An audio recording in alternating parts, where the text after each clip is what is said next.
सज्जनों ते बेलियो, हर बंदे ने अपने कीते दा हिसाब देना है।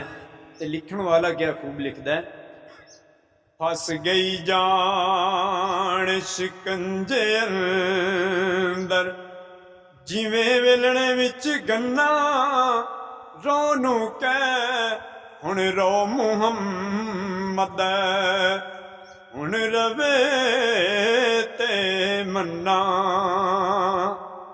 चिट्टी चादर अमला वाली ते दाग न लावी जनिया, मता रोज हसर दे आके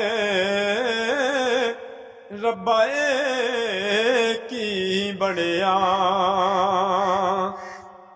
टुर गए ने दिलदार दिलां दे, वतनों चुक मुहारा, उजड़ी बस्ती नजरिया वे, जद कंड कीती यारा।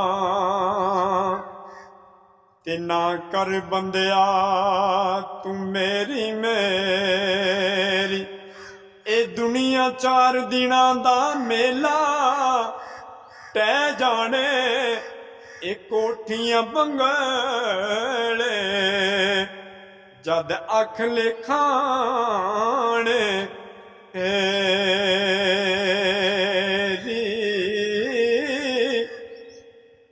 मिट्टी दा तू बनिया बंदेया, ए आखिर मिट्टी अंदर जाना, कुछ अकल कर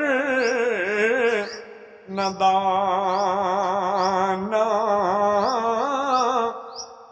जो कीता सो परना पैना।